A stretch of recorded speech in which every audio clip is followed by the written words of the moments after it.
Welcome to the High at 9 News Hour, where you will hear from cannabis industry experts and professionals from around the country talk about important topics while shining light on global issues and discussing cannabis as it relates to politics, regulation and reform, data and technology, science, research and medicine, family and parenting, art, celebrities and entertainment, fitness, sports, mental health and wellness, and plant-based medicines and entheogenics. Together, we are building a stronger community, fighting the stigma and creating change.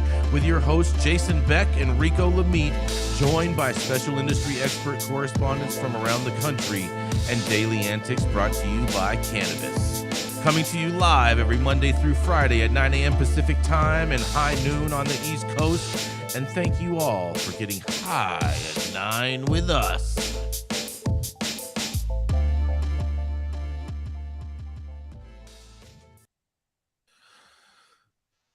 Oh, yeah. Good morning, everybody. It is Monday, April 10th. Today is National Siblings Day because everyone should love their siblings. It's also National Farm Animals Day because where else would you get eggs from if you didn't have any chickens? It's also National Encourage a Young Writer Day because we know most writers can't even write anymore because they just get taught to type. It's also National Cinnamon Croissant Day. And thank you all for joining us and getting high at 9 with us. It's also high noon on the East Coast. And please remember to like, share, and subscribe to us on all social media platforms. Use that fancy little QR code right there in the top-hand corner of your screen to see where we live on the internet. And we are live every Monday through Friday on YouTube and audio only on Clubhouse. If you are joining us in Clubhouse, you can also participate in the show by raising your hand if you have a brief comment on the story most recently presented. Also, too, we do want to remind everyone that we are having a 420 celebration giveaway. So make sure that you do head over to our website. Let us know what you're going to be doing for 420, and we will share who wins as well as some things that you guys are doing to help celebrate 420 in this lovely holiday for us all. But coming up first, we have the dope dad himself. That's right. It's Rico Lamitte. When Rico is not doing daddy daycare, you can find him taking care of baby Yoda. That's right. He obviously couldn't find any Star Wars babysitters or maybe even any AI drones to help watch him today. So it's bring him to work day. That's right. It is the dope dad himself, Rico Lamitte. Appreciate that, Jason. And I'm all moved in here, and it's baby Zozo's third birthday on Saturday. So it's been a fun one for us. Nobody's safe. My story today is coming out of Chicago and talking a little bit about CBD. Chicago Cubs made two big announcements this weekend that it'd surely catapult the team into the future history books. And although it may not be another unlikely Northside pennant run, the news just might calm the haters down for doubting. Because according to the team's spokesperson, they will be the first Major League Baseball team to be openly sponsored by and selling CBD products in their stadium on game days. The Cubs are working with Chicago-based Mind Drinks, which will have signage and beverages in 3 flavors at Wrigley Field. Mind met the criteria for working with MLB teams by receiving the NSF Certified for Sports designation, and the team's leaning hard into CBD's notorious relaxing qualities to promote the deal. And they will be releasing a guided meditation on YouTube, narrated by their radio play-by-play announcer, Pat Hughes.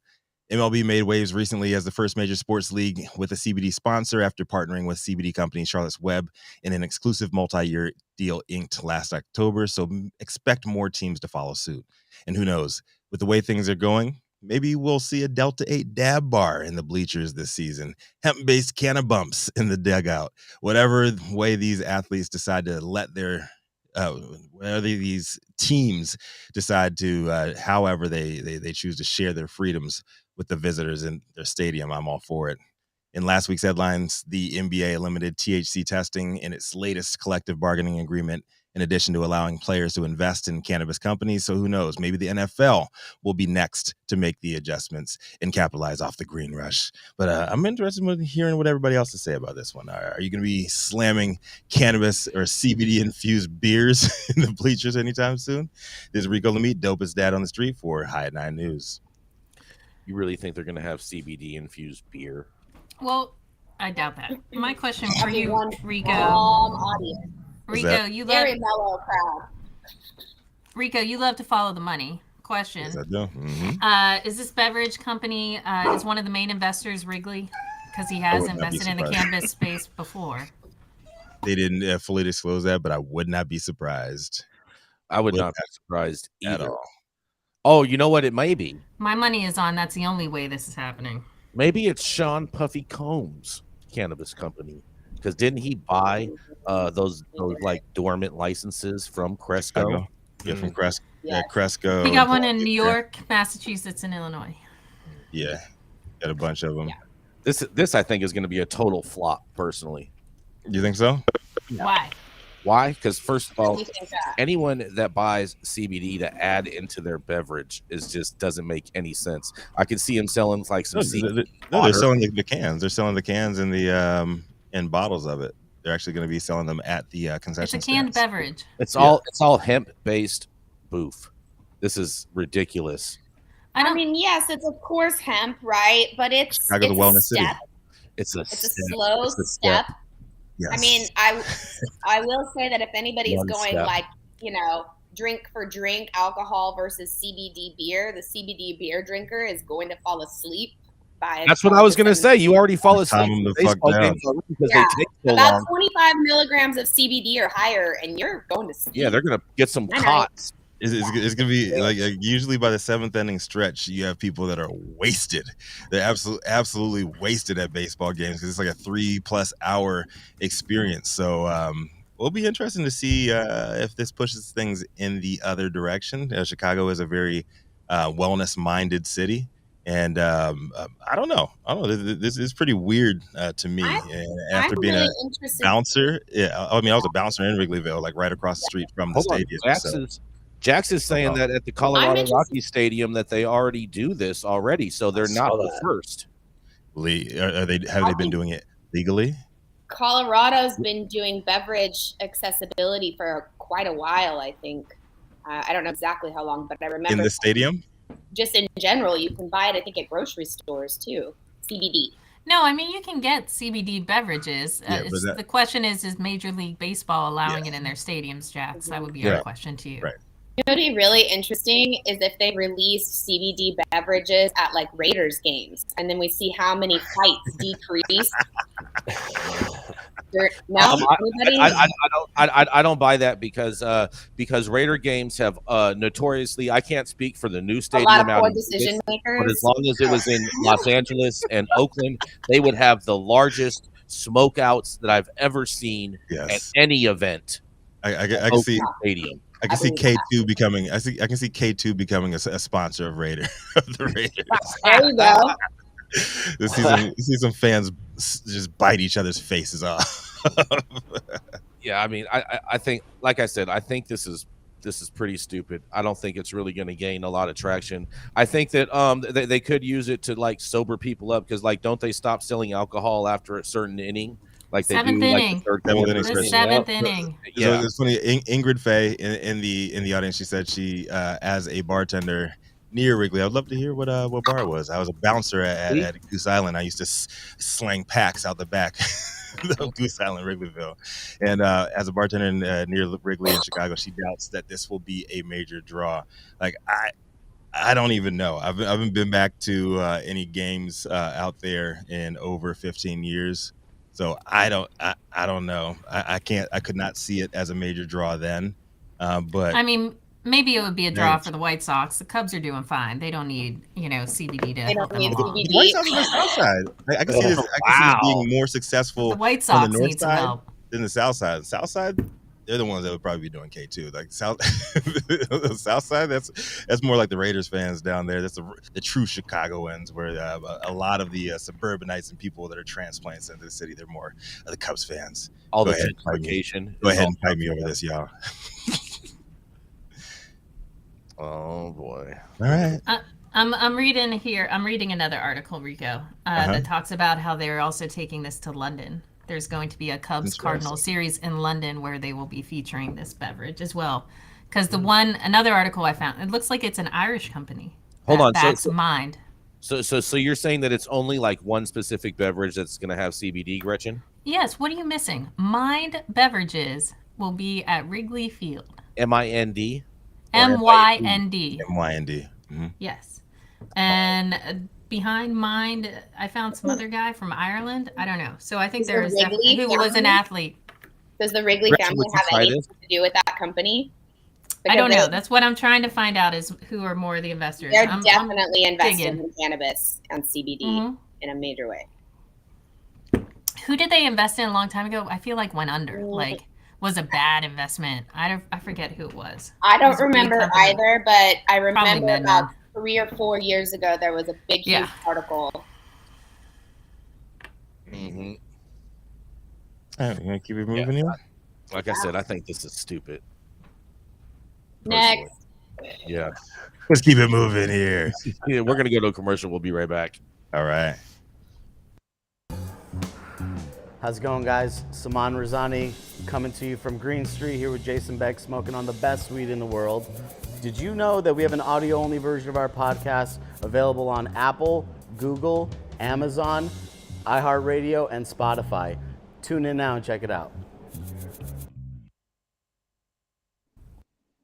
Up next, he is the industry's longest continuously operating retailer and self-proclaimed highest Republican in the game, well known for smoking the best weed in the world. And recently, he's been working on individual one's legal access to cannabis to bring him to the top of the game. You know who it is, Jason Beck. Yeah, good morning, Rico. Hope everybody had a great weekend. Now it's Monday, the most important day of the week. And my story is kind of interesting. It's coming out of New York, where they're saying that New York favors felons and snubs disabled veterans in awarding of pot licenses. That's right. Albany's slow adult use cannabis rollout is leaving veterans behind, critics charge. Advocates say Governor Kathy Hochul's administration is discriminating against disabled military veterans by prioritizing convicted drug felons when awarding licenses to sell marijuana, and possibly violating the very law that legalized the sale of cannabis in New York in the first place. In a quote, "The whole veterans community is in an uproar," said Kari Fiore, chair of the Cannabis Association of New York's Veterans Committee and a disabled Army veteran. The Marijuana Regulation and Taxation Act of 2021 that legalized the adult use sale of weed designated 5 social and economic equity classes to get 50% of employment opportunities in the budding pot industry, covering those convicted of marijuana-related crimes and service disabled veterans, as well as women and minority-owned businesses and distressed farmers. But so far, the first 300 cannabis dispensary licenses have been set aside solely for applicants found guilty of a pot-related charge or related to someone swept up before the drug's legalization. In a quote, "Only criminal applicants have been allowed to apply," said Fiore, an FDNY emergency medical technician who served in the Army from 2008 to 2016. Fiore said Hochul's administration, via the Office of Cannabis Management and the State Cannabis Control Board, is passing over disabled vets and likely flouting the law by shutting them out. In a quote, "The OCM's actions are not only biased and discriminatory against veterans, they are also potentially illegal," he charged. Fiore noted that the OCM carved out a new justice class last spring, creating the Conditional Adult Use Retail Dispensary, CURD, C-A-U-R-D, license for applicants previously convicted of marijuana-related offenses. In a quote, "This license category was not included in the MRTA language," he said, referencing to the 2021 legalization legislation. State officials have allowed ex-cons to leapfrog over disabled vets under the special license, Fiore added. And while there could be an overlap with other so-called social equity groups for the conditional licenses, such as women and minority applicants, disabled veterans are not included because individuals with drug convictions in most instances are ineligible to serve in the armed services, Fiore said.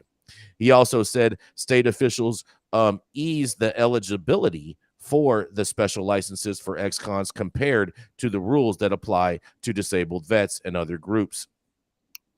Disabled vets and women and minorities without a felony pot conviction must show that they have the finances necessary to operate and a lease secured for a property to open a weed dispensary. But under the conditional licenses, ex-cons can be approved without money or a lease and obtain financing via a fund that would dispense business loans. Social Equity Impact Ventures, the group whose ownership included former basketball star Chris Webber, the financing program has largely been a bust, unable to raise the necessary funds to get the program off the ground. The exclusion of disabled vets is getting the first licenses to sell weed is just the latest controversy in the rocky rollout of the cannabis program. So there's an estimated 1,500 illicit shops flourishing in the Big Apple alone by illegally peddling cannabis while not paying taxes. Much of the jargon of New York's Mayor Eric Adams and local law enforcement officials. Meanwhile, only 7 state licensed marijuana stores have opened in the entire Empire State. As part of ongoing state budget talks, the governor and Albany lawmakers are eyeing a crackdown on black market weed sellers by dramatically increasing fines and making it easier to shut down rogue operators. Yeah, right, guys. Because of the current lenient penalties, illicit pot peddlers got so brazen that they even opened up a shop right across the street from City Hall. Yeah, and you guys have raided it 3 times to my knowledge, and it's still open. But nonetheless, lawmakers, meanwhile, are going to bat for the disabled vets, including State Senator Jessica Scalarella of Spanton. She's a Democrat from Staten Island and Brooklyn, who chairs the legislative body's committee that oversees veteran services. In a quote, she says, "We are concerned that the OCM is not following the MRTA as written," Scarlett Scampton said in a draft letter to Hochul that was being circulated among state senators.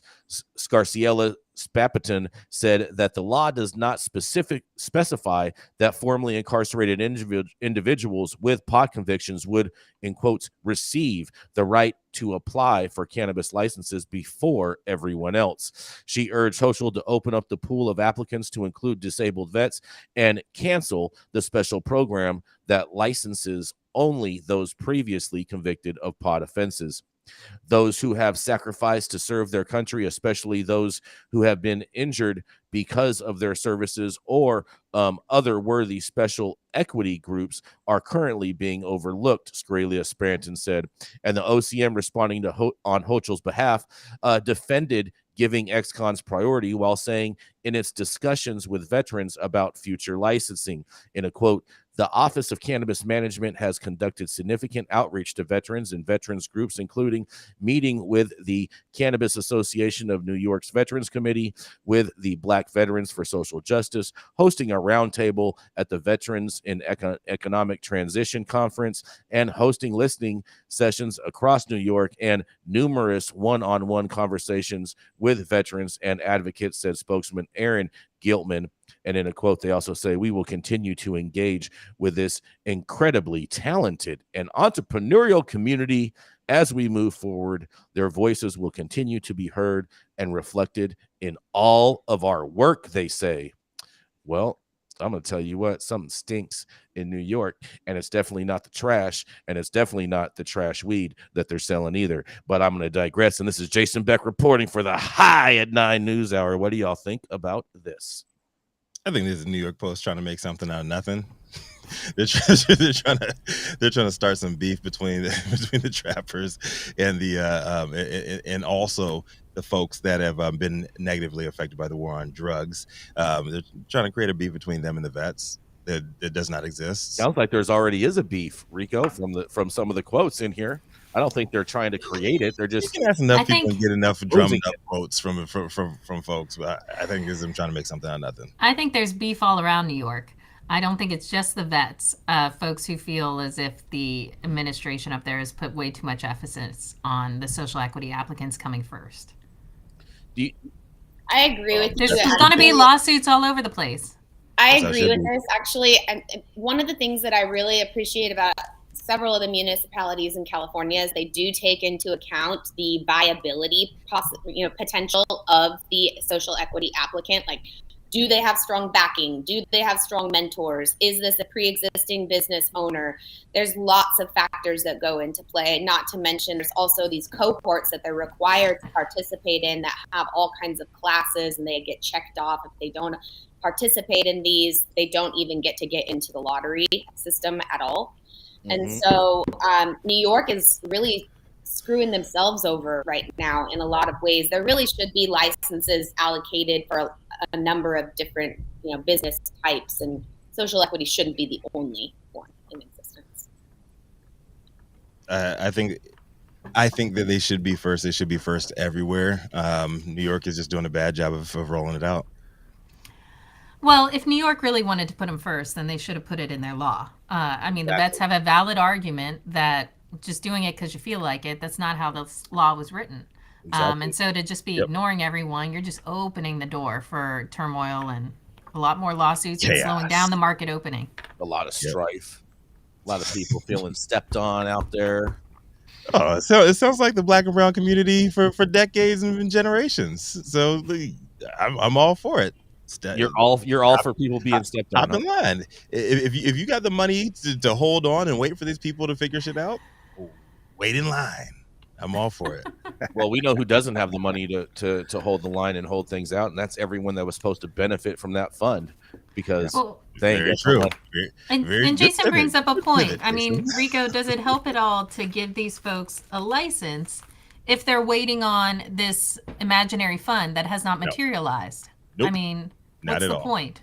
If you have viable businesses that say, we got the money, we got the funding, we have all the other requirements, let's start issuing some licenses to those folks. Mm-hmm. Listen, I agree. I agree with all that. You agree with that now? I agree with all that, but I think that the people negatively affected by the war on drugs should come first. Period. But I don't understand why. Why do you agree that people who can put up a business should not go first, but you agree that people should, all right, get them the license, but now they got to wait 3 years till a fund gets raised? Well, you know what? You know what? Why does that make sense to you? This is not the communities of color's problem. This is white America's problem. They're sitting there waiting for a handout. Yes, it is their problem. This is the government's problem. They should figure it out because they created the problem. You know what? It's hard to have. They figure it out. It's hard to put people in charge of creating the solution who have created the problem. Right. Let's start there. And then also, there has to be a system where everyone gets some kind of level playing field, inclusive of social equity folks. I mean, there should just be a certain number of licenses that are earmarked for social equity, period. It shouldn't be only social equity. Like, that doesn't make any sense at all. Yeah, for people that say that they're so inclusive, they're being very exclusive, I would say. Yeah. Oh, you agree with that, huh? And to Mandy's point, I think there should be more. Rico, you are just flip-flop. Exactly. You should be a fish right now. I'm saying this is great. I love seeing all these rich white people all pissed off. I would not call disabled vets you know how seldom I get. You're calling disabled vets white people. What's that? Right? You're calling these disabled vets rich white people. Mm-hmm. I'm not saying that. I'm saying New York Post is trying to pit the vets against everybody else. I disagree with the whole premise of New York Post trying to drum up this fucking beef. This imaginary. Why are they drumming up beef? The vets went to their lawmaker. The lawmaker sent a letter to the governor. People are beefing with New York drumming up anything. Overall. Yes, they are. They're trying to play up. They're trying to play it up as these two groups. Everybody's mad at New York. Yes. Chris, what do you have to say about this? I just think there should be more of an emphasis on those businesses being successful. I like the fact, I like Mandy's comments about some of the municipalities in California requiring certain steps to be taken to ensure that, they are put in a position, and people are in a position to be successful. Right? It's one thing to get a license, but we don't want to see those licenses go out of business. I mean, if they're going to issue out these licenses and the people don't have the money to operate them, the best thing that they have going for them is to just be able to have the ability to sell those paper licenses to someone that can actually get it off the ground and just take the payout that way. Or just bring up reparations like you should. But then again, who is going to apply a paper license in New York when you have the trap market thriving so prevalently out there? Look at the sweet baby. Talk it yourself. I got to talk about the dog. I'm over this. Oh, look at the cute little puppy. Aw. Go ahead and listen to the New York Post propaganda and think that the vets are super angry at the social equity folks. Like, so what is social equity? No one said. All right, now Rico, you're creating some fake news here. You're creating fake news. I'm creating fake news. Yes, nobody said that the vets are angry at the social equity. The vets are angry at the OCM for putting social equity first. Exactly. Now you're trying to create beef. If the vets, is this a vet organization that is mad at them, or is it just like random people they ask on the streets? I mean, the vets need to be included in social equity. Yeah, vets need to be included in social equity, period. Right. You're going to find people that are mad at the program. I don't think anybody's happy with the rollout that New York has had, period. No. Right? Like nobody's happy with that. My point in this is I'm just glad that they're putting the people who are affected by the war on drugs first. But I'm saying, what is the point of putting them first? What is? How do you know that those veterans were out fighting the war on drugs? Technically, you don't know where they were deployed at. Yeah. And also, veterans absolutely need to be included in social equity. Yeah, any and every vet that I've personally spoke to, including Sean Kieran, including Dwayne, in our comment section here, said they don't see this as a beef between social equity applicants and veterans. It's totally different, and they weren't illegally targeted by the U.S. government. Their communities weren't torn apart by the U.S. government in order to fight this quote unquote war on drugs, which was really just a war on Black and brown people. We have Doph from the Clubhouse audience to shed some light on this. What do you have to say about this, Doph? Hey, good morning, everyone, my good people. I think this is also a slippery slope. The vets have done a lot and contributed a lot to this country, right? I mean, they have been the first line of defense, to defend many of the freedoms that we all have being Americans. That being said, social equity in cannabis is not equality in cannabis, right? And if we start including every different group, then what does it actually mean? And so we have to realize that there are major differences between equity and equality. Everyone should be included. Vets, single women, disabled folk, LGBTQ, whoever wants inclusion should be afforded that luxury. However, to group them under that very specific category that was created for a very specific reason, it doesn't do justice to the entire social equity program nationwide. And so we have to go back and look at why social equity is created to actually realize how it has to go forward. That's all I have. Thank you very much for that, Doc. Much love for that.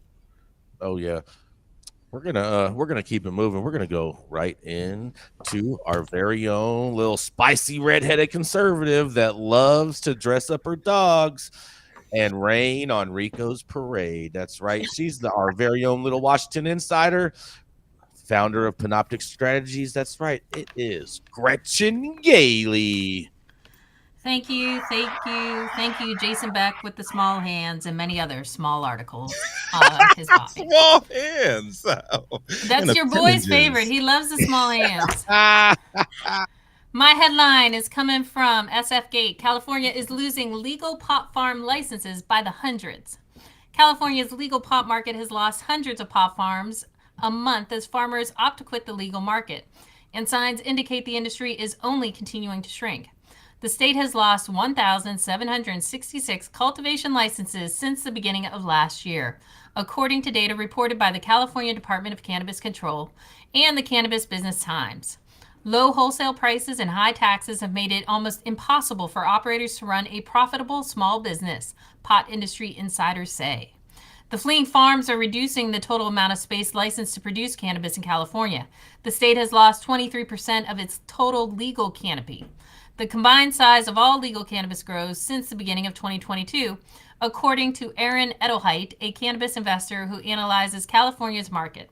That's over 19 million square feet of cannabis farming that has disappeared over the past year.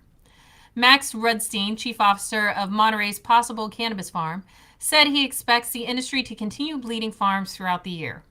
We expect this loss to accelerate as more businesses decide the same fate. There are 6,827 active cultivation licenses in California, according to the Department of Cannabis Control. That's 845 fewer farm licenses than there were at the beginning of the year, and 1,766 fewer licenses compared with the beginning of 2022. Brian Dewey, the head of business development at the cannabis distributor Nabis, said the significant reduction in cultivation licenses was caused by an oversupply of bulk flower produced by the wealth of legal farms in the cannabis market.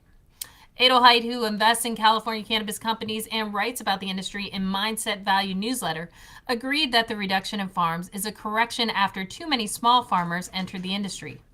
In my opinion, we are seeing a rationalization of having too many cannabis farms and too much supply. Going forward, there will be fewer farms, and most of the remaining ones will either produce the absolute best craft quality or be the low-cost producers. Edelheit said the most farms are going out of business, likely won't be able to renew their licenses because they would need to come into full compliance with environmental protection laws, which few small farms are able to do. California's pot farmers have seen a steep drop in wholesale prices, with some farms reporting a 95% drop in what they can get for a pound of pot since the state legalized cannabis in 2016. But signs indicate that the downward spiral has started to bottom out, with cultivators able to sell their pot for higher rates. Even so, Edelheit said that in recent increases in wholesale prices won't be enough to keep many of the small-scale farms in business. Even now, with the price increases, we are back to break even for most people. This is why so many farms are giving up and shutting down, and have been for the past 12 months. I think this is a terrible sign. I hate to see this happening in California. I think the efforts in California and the governor's office should be focused on keeping these folks in business. Don't get me started on environmental protection laws, because they're just ridiculous in California, like so many other things in California. I'm hopeful that they will care and try and save this industry in California, but I think they just don't care. This is Gretchen for High at 9 News. Yo, dude, these places need to lose their license. So many of these idiots came into this business with a big watch telling people like me that I'm an idiot and they're going to show me how it's done. Yep. They hired a CFO to make a spreadsheet.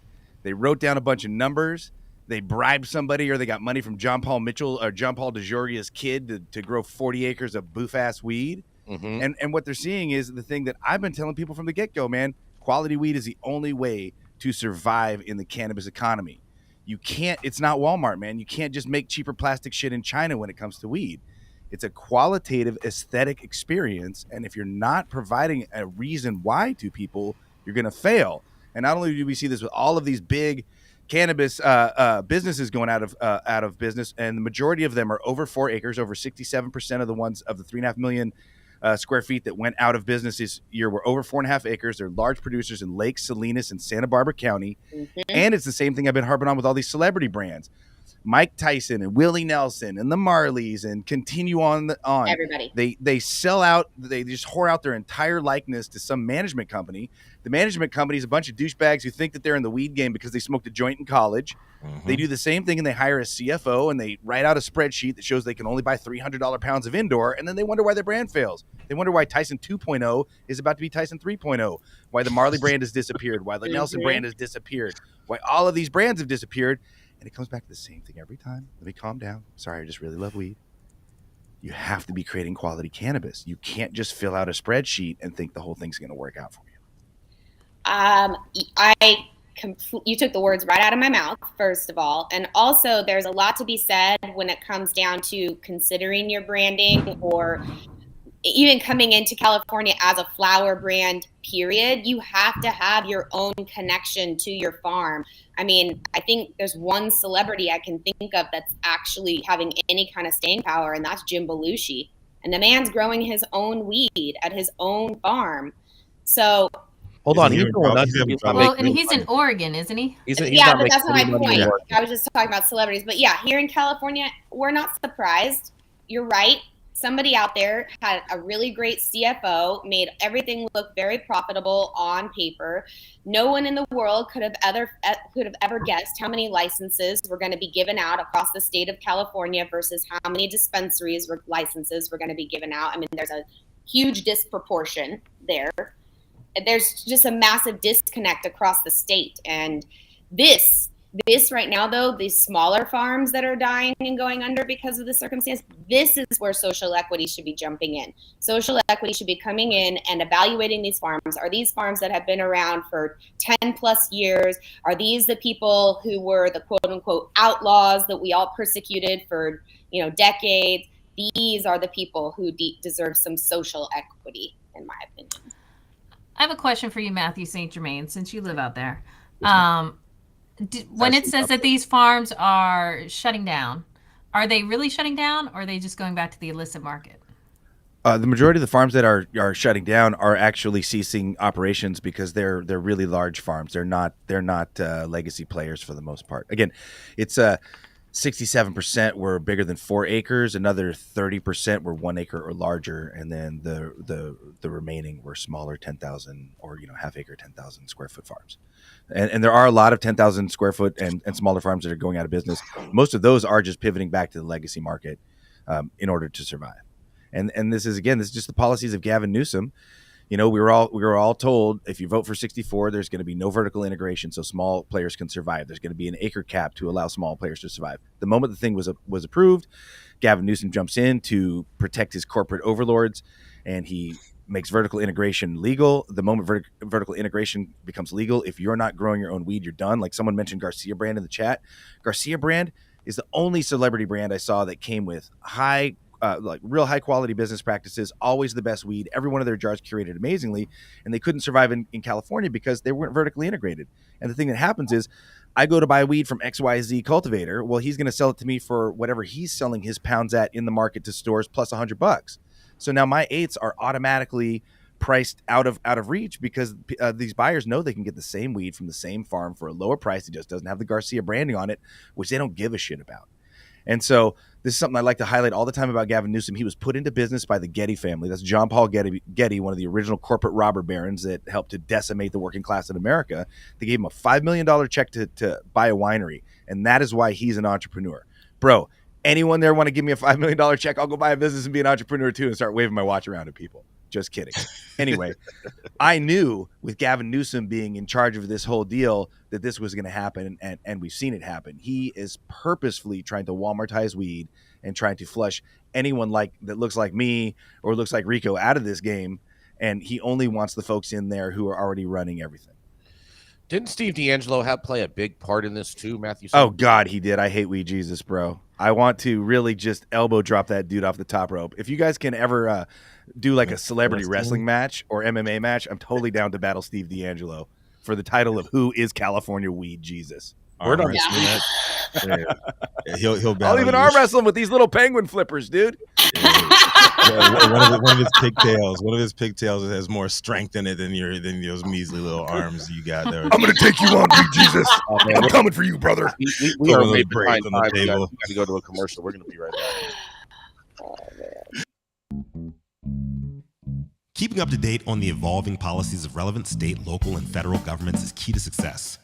When the future of your business is at stake, you need representation as dedicated as you are. With a maze of laws and regulations surrounding cannabis, hemp, and psychedelics, knowing where to begin can be a challenge. Good Thing the Law offices of Omar Figueroa features a skilled, highly focused team ready to guide you through it all. They're accepting new clients in California and New York. So make sure you check them out at info@omarfigueroa.com.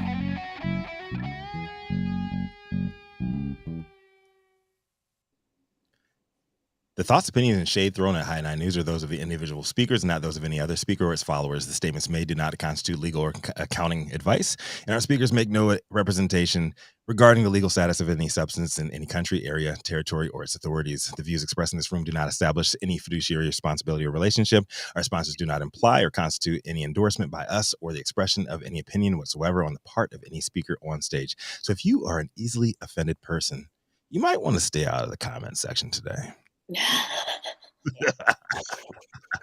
Control Tower from Highly Educated has perfected the dab. Utilizing the concept of thin film evaporation, you can waste none of it and taste all of it. The micro texture of the SE pillar increases nucleation at elevated temperatures. And with the tower propelling at 2,600 RPMs, it's certainly the most efficient dab experience to date. The Control Tower from Highly Educated. Oh, yeah. Coming up next, we have the cannabis wizard that is doing his damnedest to continue the work of the merry pranksters in the Brotherhood of Eternal Love. That's right. He's a cannabis wizard and a fellow Emerald Cup flower judge. That's right. It is the Count, the immortal Count himself, Mathieu St. Germain. Thank you so much, Brother Jason. Happy Monday. I've got a story that I'm going to kind of summarize because Jason forwarded it to me. It's a great story that really highlights something that I've been mentioning and I think we should talk about. But the article's like just soaked in reefer madness and a ton of bullshit. So I'm going to kind of summarize and add a little bit. So the title is Her Brain Was Gone. Parents describe the horror of their daughter's marijuana-induced psychosis, which isn't a joke, man. Mental illness does suck. So Democrats in Minnesota are getting close to finally legalizing recreational marijuana and kind of catching up to the time, right? Now, one of the first things this article wants to say is marijuana is addictive. It's not. But at the same time, anything can be addictive if you've got problems, right? Gambling can be addictive. Sports can be addictive. Sex can be addictive, etc. So what they are talking about, though, is this family, this very nice family, had a daughter who went schizophrenic, and they're highlighting the ties of marijuana to schizophrenia and psychosis. Now, this is a real thing, and us as cannabis navigators, we should be really honest with this, and we shouldn't always try to, although cannabis can be the healing of the nations, it can help people with epilepsy, it can help people with cancer, it can help people with all kinds of problems. It can be a problem if you have mental illness in your family, right? And so this is a story about, a family whose daughter went supposedly psychotic. But one of the things you see is these are hardcore Christian fundamentalist parents. And one of the main warning signs was the daughter didn't want to take place in the usual American dog and pony show and go to the mall and drink Starbucks and blindly, Sieg Heil the U.S. military. And she started dyeing her hair and piercing herself. And so to the parents, that was deeply disturbing. And one of the things I'd offer is a lot of times what looks like psychosis or schizophrenia amongst youth who contact psychedelics is a radical breaking with a system that's not based on truth. It's based on sexual suppression and shame and social control. And when you have messages arising spontaneously from the center of your being that contradict this, you get into a mental crisis, because every authority figure you've ever talked to tells you the world's one way, but you're getting a conscious knowing from the center of the universe, from the center of your soul, that's telling you that none of this is real. It's all different. And there's a different way we're supposed to be ordering and running our society.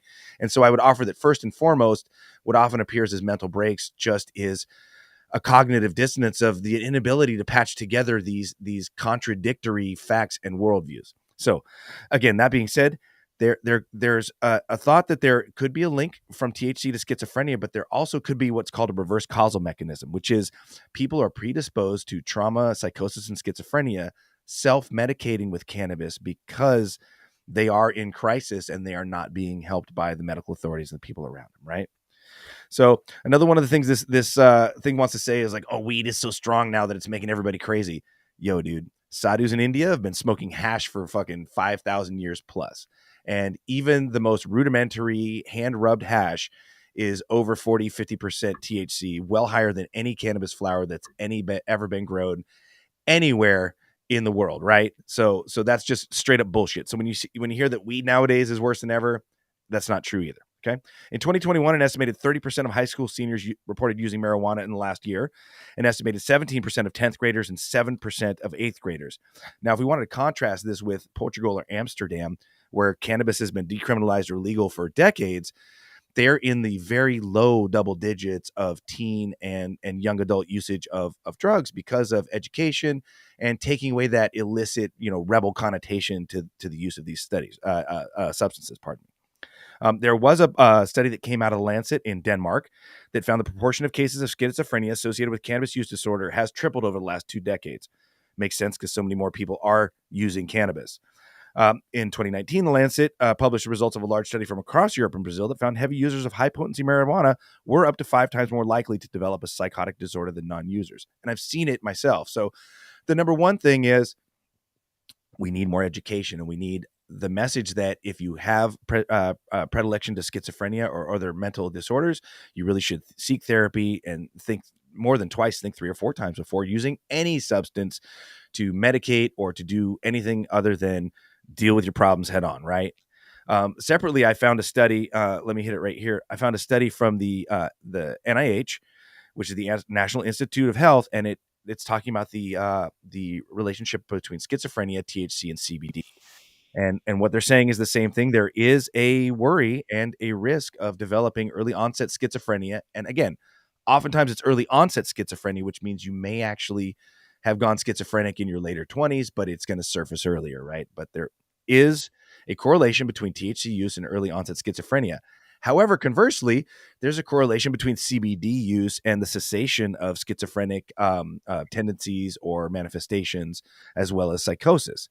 So the jury's really still out, but at the same time, anything that's highly psychoactive is going to interface with your mental state. And if your mental state isn't stable, you have any kind of predilections towards mental illness, this could be a trigger. And so I think the number one thing this study points to, first and foremost, is we need real education and real information about cannabis use and the risks inherent as well as the benefits. And I think stories like the one, I'd like anybody who wants to please read this story, contrast the story with what I've been offering. And I think stories like this do a disservice to even the thing that they're trying to do, because when you say that the weed's stronger than ever and it's going to turn you into a psychotic monster, and then you have a 10th grader smoke weed and he just hears a bird call and it's the most beautiful thing ever, and he sees an oak tree and he sees how the unfolding fractal reality of an oak tree mirrors the neurons in his brain and the bronchi and the alveoli in his lungs, and he's turned on to the fractal nature and the self-similar nature of the entire universe. It's kind of hard to tell him it's the most evil thing ever. But if you were to tell him that this is a powerful, curative, but also psychoactive herb that can have risks, and he should talk to his parents about if there's mental illness in the family and find ways to use this in a way with maybe mentorship again and or approval of parental figures, then you're giving people reality and they can make an actual decision that can better inform their own health and how they navigate in the world. So this is St. Germain for High 9 News with a edited on the spot article. And I would love to hear you guys, all your, and I hope everybody out there has a happy Monday. And I think that we need more balanced stories. This National Review is known as a hard right leaning publication. So they're going to have a lot of these, cannabis hating articles in there, unfortunately, and a lot of the liberal leaning ones are going to have nothing but the good stuff. We need more balanced reviews of this stuff. This is why High 9 News gives it to you from both sides and the good old reach around too. Yeah, it's interesting to me that it focused so much in on cannabis. I mean, obviously their daughter was using cannabis, and so it's natural for them to gravitate towards this, but any mental health condition, any underlying symptomology or family history does need to be seriously considered and discussed, right? One of the most important things that as a mom and a cannabis advocate, I have to explain to my kids that in their dad's side of the family, addiction runs very rampant. Tobacco, alcohol, you name it. They have just, unfortunately, very addictive personalities. And so I have to really talk to my kids about the potential of what any kind of substance use could have on their body and long-term effects. And it's interesting though, I think, obviously this is a horror story, another, big scary cannabis is here and it's going to hurt you. Mental health practitioners also need to be empowered And in many places we are not. I'm a former mental health clinician, and I was never, ever made to feel comfortable about exploring the topic of cannabis with any of my patients or anything like that. So this topic just needs to be something that everybody gets more educated on. It needs to be included in classes in high school when we're talking about how different interactions with mental health services affect people and different chemicals affect people. There just needs to be a bigger discussion about all of these things, and obviously deeper research. Yes, indeed. Anybody else on this one? You got the doctors in the room? No. We got to keep it moving. Rico, let's go to Manndie. Let's keep it rocking here. Oh. So up next, we have... I'm just gonna have to riff this one, Manndie. So forgive me on this one. But we have the NorCal-based Emerald Cup judge herself, who eats more edibles than anybody you know in her entire lifetime. She is a canna mom, and she is also a crusader for female entrepreneurship on a mission to show the world cannabis, motherhood, and executive lifestyle do all go together in the same room. Coming to the stage next, y'all know who it is, Manndie Tingler. Thank you. Good morning. Happy Monday, everybody. I have an article with some fun and great news about cannabis, and it actually is good news coming out of New York City, believe it or not. The title is House of Cannabis Opens in NYC, an immersive exploration into sights, science, sounds, and history of marijuana. The House of Cannabis, located in the historic cast iron building at the intersection of Howard and Broadway in Soho, opened its permanent home celebrating, quote, high culture and the enormous impact of cannabis on music, art, fashion, social reform, and agriculture. This 3-floor museum has 10 immersive experiences created by filmmakers and local and international artists. We are proud of the creativity and intention behind the House of Cannabis. We believe this is a long overdue, important story to tell, and it will appeal to cannabis connoisseurs, medicinal and recreational users, as well as the canna curious, CEO Robert Frey said. Our hope is that on all East Coast and tourists, that it's on all East Coast and tourists' bucket lists. The 4th floor, which will be high culture, includes a multimedia experience celebrating the 6,000-year history of cannabis and its impact on culture, a backstage pass to the ultimate cannabis musical festival featuring hip-hop, rap, jazz, country, reggae, and rock. Iconic hits imagined and inspired by the artist's relationship to cannabis. The forum section here examines the millions impacted by oppressive, racially charged marijuana law enforcement. Guided by the Drug Policy Alliance, this multimedia exhibit gives guests an intimate look at the largely unknown ways that even a minor marijuana conviction affects people's lives, ranging from incarceration to impeding education, immigration, employment, housing, and child welfare. Then there's the rotating gallery that honors artists at the intersection of cannabis culture, fashion, music, and art, such as fine art through a collective of designs, painters, sculptors, and visual artists, highlighting the cultural movement of cannabis and sneaker subcultures. On floor 3, you'll experience The Plant, a 6,000-year journey, including the first ever living breathing urban grow in New York City, the microverse, a glimpse of otherworldly universe that exists inside the cannabis molecule, the olfactory, a light installation from a world-renowned artist, Jason Krugman, and Seed to Soul, an interactive video word installation. Floor 2, it's called Ascension, the Journey Crescendos. This includes The Spot, an imaginative interpretation of a park, the Hypnodrome, and fully engulfing hypnotic journey. THC NYC also includes a ground floor retail destination featuring a cafe, a full-size corner store, a streetwear shop, and a dedicated well-being apothecary. The exhibition spaces are open daily from 11 to 8, and tickets are available at thcnyc.com. Well, you guys, I'm always looking for a positive, uplifting story. I think this is an exciting one, and I'm wanting to now go visit NYC more than ever. How about you? Very cool. Is it temporary or is it a permanent thing? I think it's permanent. It seems to be attached to a retail location and a wellness center. So that would be kind of hard to pop up and bring back down. Well, it is New York City, though. Yeah, I bet it is New York. 90 days, 6 months at the most. Yeah, it'll be interesting to see how different it is, if it's different at all from the Stone Age that was out there last year. It lasted about 6 months. It seems very similar. I like the idea of a group field trip. I think it's time. Let's do it. It is a permanent show, Mandy. Awesome. Very awesome. And so how does it make money just by having people like pay like a museum? Because most museums are subsidized by the government. Well, and a lot of museums also sell tickets, Jason Beck. I understand that, but it's not going to be able to survive in New York on just ticket sales alone. I know that this venue is available. I know that this venue is available for parties and allows consumption. I know that they are pushing to get groups in there. Yes. Are you anti-museum, Jason?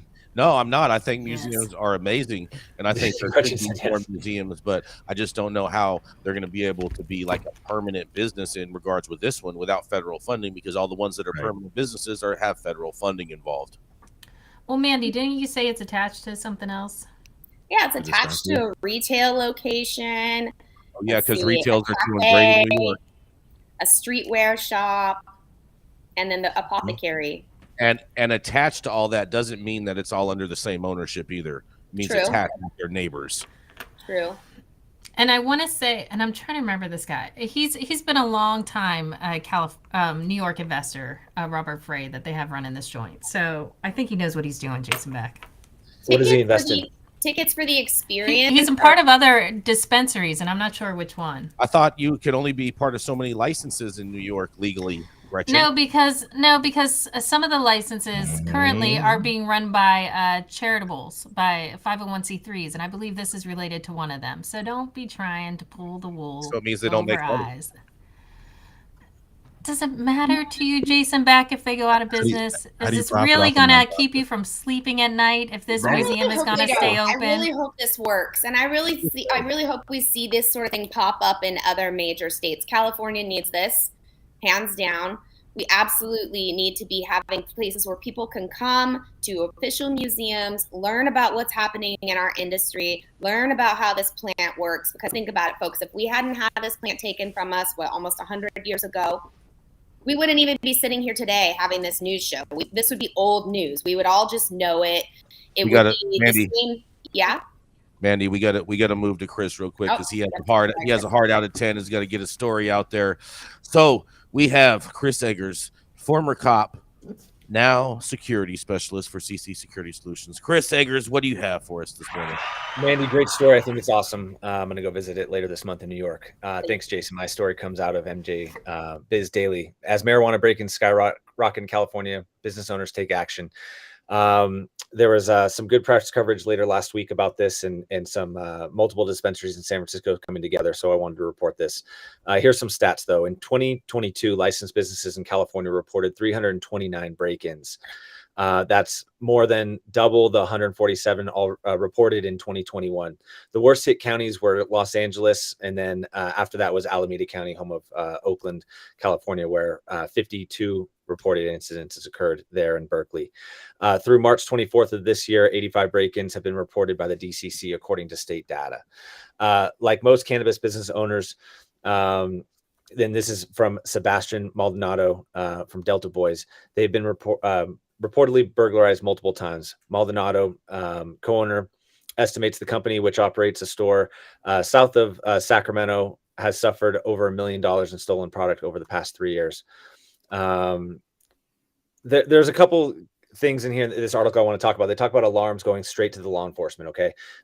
One, that's not always true. In fact, it's just not true. It goes to a call center, and then those get prioritized 1, 2, or 3, or A, B, and C. The lower the prioritization, the longer it takes for the police to get there. And then there's obviously calls that trump that while an officer's en route. So, interesting article because there's some stats in here that I just don't really agree with. But across California, burglaries continue to plague licensed cannabis businesses, and sometimes with deadly results. So there is an increasingly frequent and violent nature to these attacks on cannabis businesses. And this article notes that a lot of these businesses that are being attacked and targeted don't have their addresses listed on the state website. However, there is, unfortunately, we all know ways that these addresses get out. This article talks a lot about inside jobs. So not just past employees, management, but also vendors as well, of all types. Very important to note that. And then many break-ins follow a pattern with several carloads of individuals showing up in the wee hours. What we've seen locally in the Bay Area and throughout California, and unfortunately in a lot of major markets, is this large amounts of people coming in to these businesses after hours, sometimes during times when law enforcement resources are already stretched thin. And then also we have law enforcement taking a bit of a hands-off approach, what this article talks about as well. So it's a lengthy article with several other articles that are touching on similar topics from the SF Standard, Examiner, and SF Gate as well. But I wanted to share that this Monday. Curious to see what you guys have to say. My name is Chris Eggers, and I'm reporting for the High at 9 News Hour. Yeah, a lot of people getting robbed out there. It's a very, very rough place. And then you have these district attorneys in all these cities that don't prosecute crime. So that doesn't make anything any better either. Jason, would you say that safe banking is the culprit here? I'd say safe banking would be a solution to a lot of this. Because they're really grabbing product and not money. They're after product as well. I would say one of the biggest things that we can do is have municipalities understand that they have access to grant dollars, and how they use them is extremely important. So every municipality has a different process to apply for grant dollars. Some municipalities are making that process extremely difficult to business owners that are already, drowning and running their business and recovering from previous incidences. So it's my opinion that I think municipalities really need to understand how they can help affect this. How about municipalities start by asking their law enforcement to actually do a lot of this police work, and we need to get rid of a lot of these DAs that are actually going to work and prosecute criminals, because the cops don't feel motivated to go after these criminals when all they're going to do is catch them and then they're going to be out the next day. Yeah, the big reason why the DAs are letting everybody out is mainly because of our failed drug policy, and they're running out of money to house prisoners. And that's not the reason. It is. And they begin. Actually, if you read into it, I know, but if you read into it, that's actually what's been going on. It's been going on in California forever. If we look at California in the 70s and before the 70s, we had free healthcare and free schooling, including the UC system, the best system on the planet for education, to all Californians.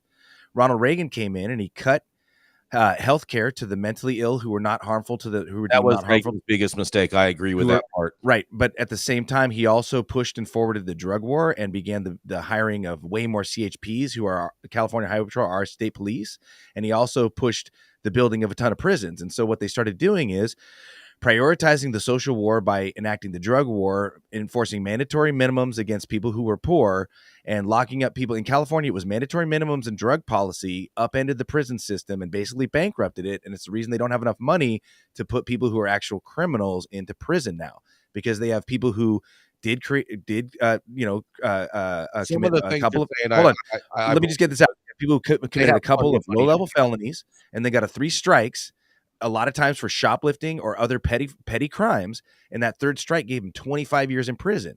And that third strike is not changeable because of the way the laws are written. And so now they have people that stole a pizza, shoplifted a hairbrush. That's 100% right. That third strike, you can get that for anything. If you already have 2 strikes, you could get it for even a parole violation. Right. And earn your third strike. And that is total BS. I agree. And these right-leaning politicians in California, trying to always push and appeal to people's fear to get elected, enacted these drug policy laws, mandatory minimums on drug policies, both federally and the ones in the state, as well as the 3 strikes law. And they bankrupted the system. And that's why everybody's getting let out of jail and prison now, because nobody's got no money left. No, it's not. That's not why. It is. That's not why. You got these liberal DAs that are going crazy. Oh, my God. No, the prison policy is set by the California legislature, Jason. I'm not talking about DAs not prosecuting. What I'm talking about is the California legislature passing laws and bills to get people released early from prison. Has a release date in prison. What's that? Well, guys, it's the top of the hour. Thank you all out there for tuning in with us for yet another episode of High 9 News. You can always catch us weekdays 9 a.m. Pacific and high noon on the East Coast. Big shout out to our live audience members and online supporters tuning in and giving us the feedback needed on the daily headlines of chaos, also known as the developing cannabis industry. Our vetted industry correspondent team tuning in from all over the global community, bringing us much needed variety and perspective, adding your respected opinions to the conversation. To our production team, thank you, Cloud Media Partners, House of Fuego, and the wonderful Jaja Simone. Big love and praise out to Jaja Simone. She is recovering from a medical procedure. So all the prayer warriors, if you believe in that, like, send out some good love and vibrations her way down in Arizona. But everybody keeping our clubhouse and AV struggles to a minimum. Thank you. To our haters out there, you're the yin to our collective yang. We would not be here if it weren't for you. Keep talking your trash. And you know what? We're going to let the garbage boys come pick it up. It's so hard to do this thing without cussing us. I swear. It always. So Cannabis Sativa L, the reason that the whole High at 9 team shows up every day for this. We love you and we thank you. We're going to keep on doing it, keep on smoking, keep on drinking, all of that. It is Monday, April 10th, 2023. The show is over. You've been blessed with today's top industry headlines. We hope it was enough for you to put in your pipe and smoke at least until tomorrow. Y'all know who it is. Rico Lamitte, the dopest dad on the street, signing off. And remember, when life gives you no place else to turn, you can always turn up. Gretchen Gailey, you got an outro for us today? What you got? My outro is go to our website and participate in our 420 contest. Yeah. Do it. Highat9news.com. Or if you're on the East Coast, you can even type highnoonnews.com. Ooh, yes. All right, wrap it up.